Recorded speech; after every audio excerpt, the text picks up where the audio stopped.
mas tenho, obviamente, todo o gosto, todo o interesse, não é uma questão de gosto, é uma questão de interesse, em colocar algumas questões ao Sr. Professor Augusto Santos Silva, que aliás cumprimento, e é sempre um gosto vê-lo nesta Assembleia.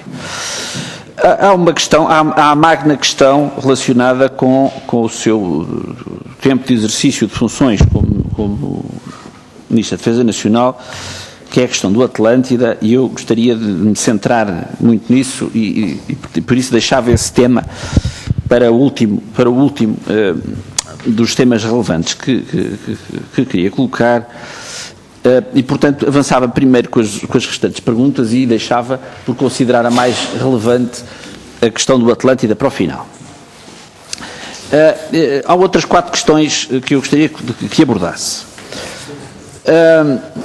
A primeira é a seguinte, referiu aqui os vários cenários possíveis que foram equacionados quanto ao futuro dos estaleiros.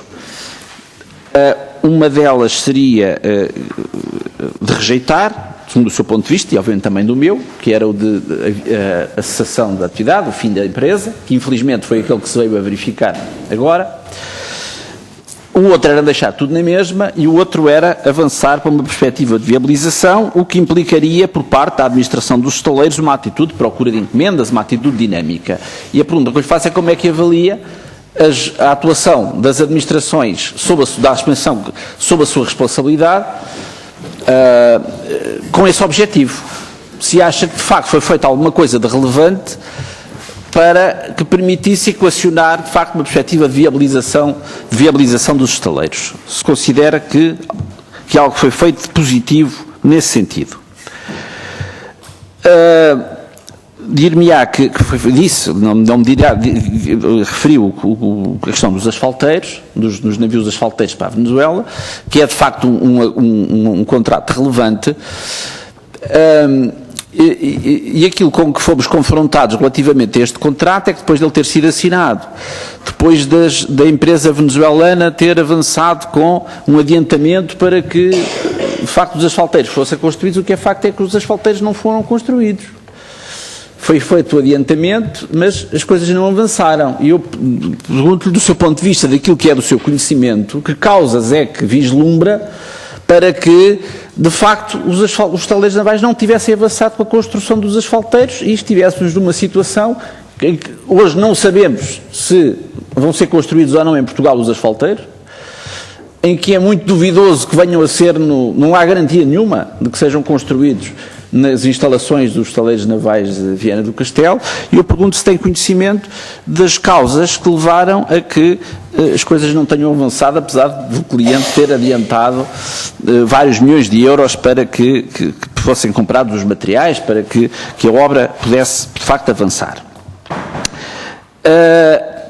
Uma outra questão que eu lhe queria colocar é como é que acompanhou o processo das contrapartidas que poderiam beneficiar os estaleiros navais de Viana do Castelo. Contrapartidas, designadamente, pela aquisição dos submarinos, em que estava previsto uma quantia muito avultada que deveria reverter como contrapartida para os estaleiros navais. E, portanto, pergunto-lhe se acompanhou essa situação. No seu tempo ainda existia a Comissão Permanente de Contrapartidas, que esteve sob tutela do Ministério da Defesa, agora não está, nem sequer, não está sob tutela de ninguém, porque simplesmente foi extinta a Comissão Permanente de Contrapartidas. Os dossiês das contrapartidas estarão num baú, alguns no Ministério da Economia. Esperemos que o baú se abra um dia destes, para que se possa saber alguma coisa, mas eu pergunto, enquanto exerceu funções de Ministro da Defesa Nacional, que acompanhamento é que fez da questão das contrapartidas e, designadamente, no que se refere aos estaleiros navais de Viana, porque no que se refere às outras contrapartidas, provavelmente um dia destes poderá ser convidado para vir aqui a outra comissão de inquérito. Nós aqui estamos só a tratar do que se isto, como sabe, já foi decidido que haverá uma comissão de inquérito às contrapartidas e, como foi Ministro da Defesa Nacional, é provável que possa vir a colaborar nessa comissão. Mas aqui estamos a falar só dos estaleiros navais de Viana, que seriam beneficiários de qualquer coisa como 600 milhões de euros de contrapartidas pela aquisição dos submarinos, e pergunto se acompanhou esse dossiê. Porque, como se sabe, o grau de cumprimento é muito baixo no que se refere às contrapartidas dos submarinos e, concretamente, no que se refere aos estaleiros navais de Viana. A terceira e penúltima questão é esta: como é que avalia o cancelamento da encomenda dos navios da Marinha? Os estaleiros navais de Viana construíram os dois navios, os dois patrulhões, os NPOs, o Figueira da Foz e o Viana do Castelo, precisamente. A encomenda que existia da parte do Estado português incluía mais 6, incluindo os navios de combate à poluição. Houve uma decisão política de cancelar essa encomenda, que seguramente não deixou de ter consequências para os estaleiros navais, e pergunto-lhe como é que avalia essa decisão, se subscreveria uma decisão dessas. Agora, a questão do Atlântida é de facto a magna questão que eu trouxe aqui a esta comissão de inquérito. Já foi considerada aqui pela administração como a machadada final. O presidente da Empordef, não a administração, que ainda não veio cá, o presidente da Empordef considerou que o caso Atlântida foi a machadada final nos estaleiros. E a questão, este processo, suscita-me muitas dúvidas. Fomos informados de que a empresa possuía pareceres jurídicos que retiram razão à solução que se deu, ou seja, na base daqueles pareceres jurídicos a empresa nunca devia aceitar o acordo que aceitou. Mas uma questão que se coloca aqui é esta: nós tínhamos de um lado uma empresa estratégica, que são os estaleiros navais de Viana do Castelo. Tínhamos do outro lado uma empresa na dependência ou sob superintendência da região autónoma dos Açores, do Governo Regional dos Açores. Ou seja, tínhamos duas entidades públicas, duas entidades com grande relevância pública. E a questão que se me coloca é se nunca se conversou sobre este assunto, não numa perspectiva conflitual, de pôr de um lado os interesses do Governo Regional dos Açores, do outro lado os interesses dos estaleiros de Viana, se nunca se conversou numa perspectiva de concertação que pudesse conciliar os interesses de ambas as partes. E nós nunca vimos, se houve alguma conversa dessas, nós não sabemos. Ou seja, o Governo não considerou que, perante as consequências catastróficas que este processo poderia ter para os estaleiros navais de Viana, que se procurasse encontrar com o Governo Regional dos Açores uma perspectiva de resolução amigável deste assunto, ou seja, aquela questão da velocidade era assim tão decisiva que implicasse uma denúncia do contrato por parte da empresa, por parte da Atlantic Line. Já há algumas dúvidas sobre os tais testes de velocidade, que tornam até incompreensível que se tenha chegado, que os advogados, os representantes dos estaleiros navais de Viana pudessem ter aceito aquele acordo, não é? No âmbito do Tribunal Arbitral. Já foi aqui questionada essa posição. Mas, de facto, a questão que se nos coloca é se o Governo, na altura, que até teria um diálogo fácil com o Governo Regional dos Açores, pelo menos em princípio, se não equacionou a hipótese de, tendo em conta as consequências para os estaleiros, de procurar encontrar uma solução que não fosse tão catastrófica. Se isso lesaria de forma assim tão grave os interesses da região autónoma dos Açores, que por juízo até está a alugar de uma forma muito dispendiosa o serviço que poderia ser feito precisamente pelo Atlântida. E a última questão relacionada com esta é a seguinte: bom, então houve um incumprimento por parte da empresa que teve consequências gravíssimas, e eu pergunto se não foram apuradas responsabilidades. Ou seja, é possível que isto aconteça assim? Ou seja, bom, por facto imputável à empresa, porque de outra maneira ela não seria sancionada como foi, por facto que é da responsabilidade da empresa, foi dada uma machadada final.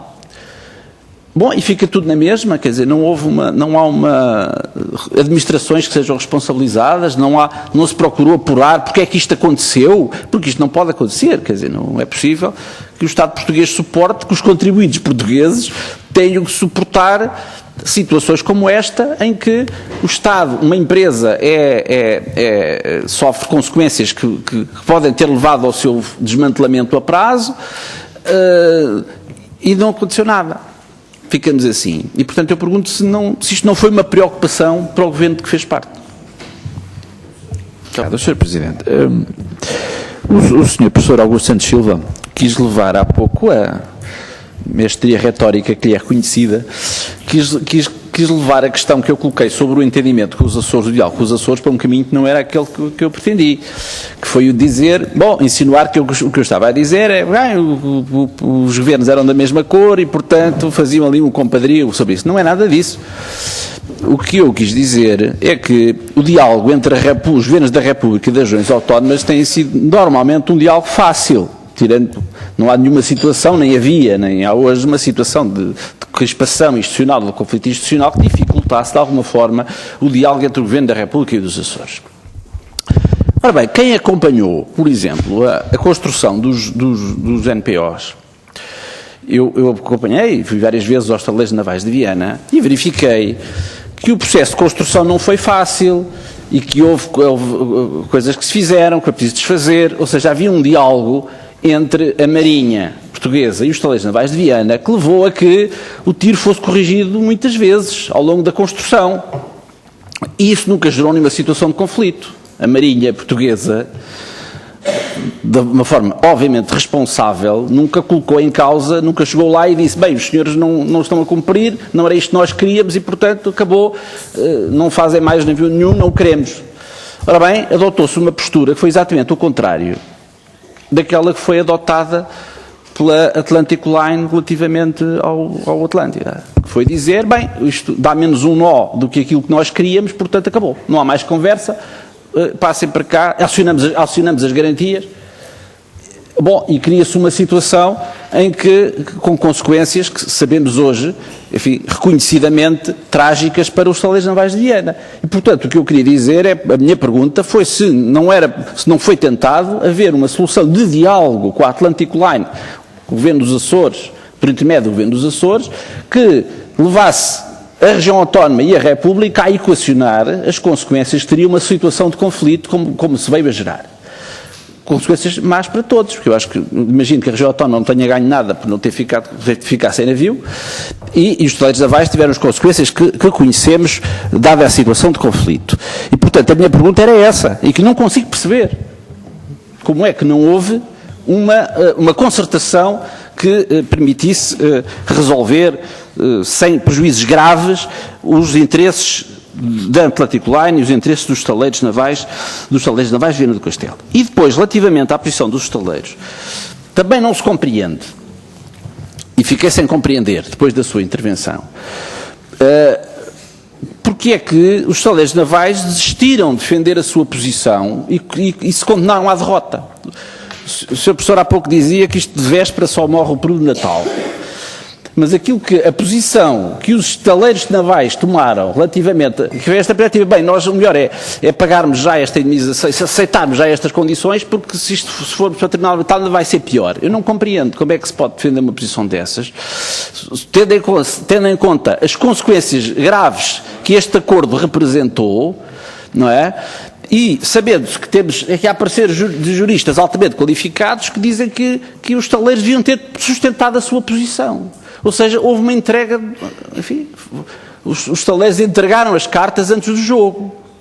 E é isso que não se percebe. Ou seja, como é que se conduziu, como é que havendo pareceres que sustentam uma posição diferente daquela que foi aceita pelos estaleiros, como é que os estaleiros aceitaram?